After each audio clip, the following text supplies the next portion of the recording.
Hello guys, we are group 5. We are reporting the file server. Definition of file server. A file server is a type of server that stores and manages files in a central location, allowing multiple users or devices to access, retrieve, and store. Hinahin na lang yan. Nandyan ang nag-echo. Iman? Yan. Yan. Sige, tayo na ko din. Dahil ang Okay na, okay na. Hello. Hindi, pakinig ko. Hello. Tarihin na. Mamaya, play mo muna. Wala mo muna, diretso mo muna para marinig ko kung Hello guys, we are group 5. We are reporting the file server.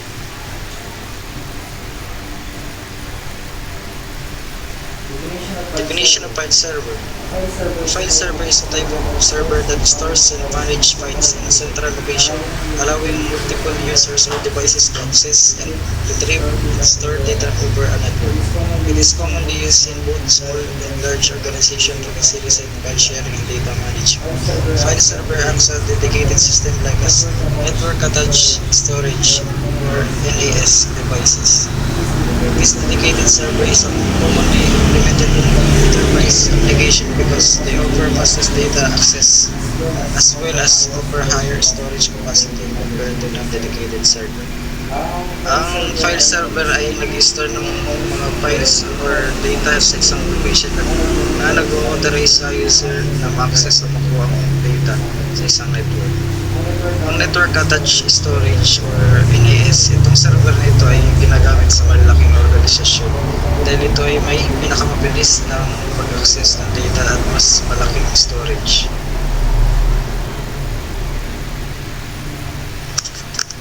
Examples of file server. File servers is mostly used in various areas, for example, small-scale organizations, schools, and home network as well. We can configure a file server with several methods. For example, all computers can be accessed over the local area network while automatically setting a file server. The other way, like a business setting, but here data security is one concern. So file server allows all client machines to log in before getting to access the server. Another method to need only grant access for specific list of computer system, which are declined as IP address or MAC address.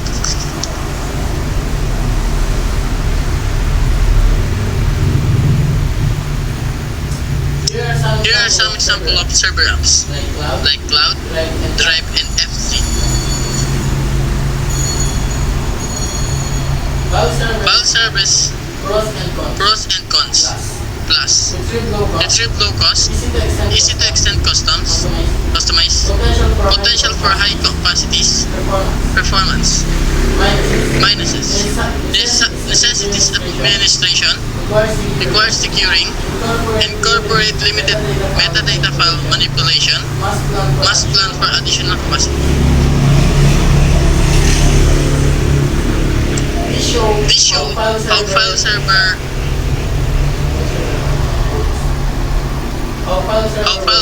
works.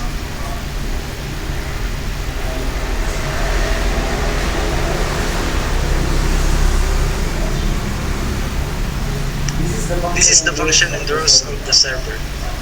Centralized file storage. The primary function of a file is to store files in a central location, making it easier for users to access and share data. File management. File server manage files including organizing them, setting permissions, and ensuring that they are easily accessible to authorized users. Data security. File servers for access controls and permission to ensure that only authorized users can access or modify certain files. They also often include backup and disaster recovery features.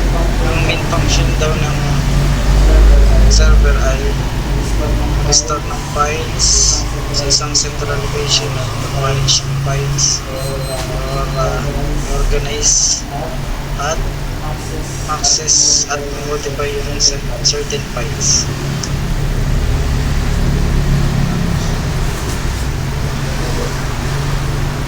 Identifying other functions and roles of the server. Resource sharing. File servers facilitate the sharing of resources like printers, application, and other data-heavy resources among multiple users on a network. Backup and recovery. Regular backups are usually performed on a file server to ensure data integrity and availability in case of hardware failures or data corruption. Remote access. Users can access files from remote locations by a secure connection, make it easier to collaborate from different geographical locations. Dito po sa resource sharing is pwede ka pong share ng mga files tulad sa printer pag kailangan mag-print ng mga files sa mga applications sa mga other users para ma-access ito. Kailangan din ng regular backups in case na may ma-delete or magkaroon ng data corruption is mariretrieve mo yung mga files na nawala. Then sa remote access is ma-access mo yung files basta meron ka na lang na secure connection.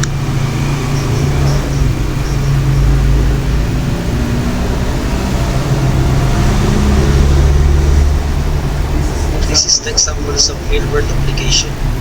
Corporate environments. File servers are commonly used in businesses to store documents, spreadsheets, presentations, and other work-related files that need to be shared among employees. Educational institutions. Schools and universities use file servers to store educational materials, study programs, and research, making it accessible to students and staff.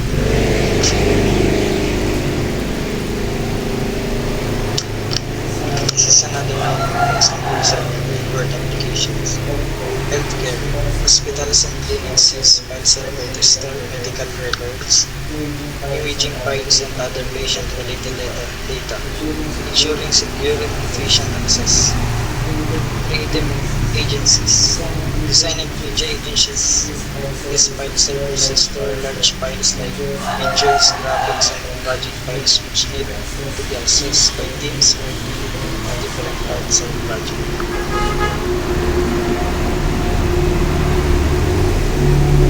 Any question? Dito na po nagtatapos ang aming recording. Thank you.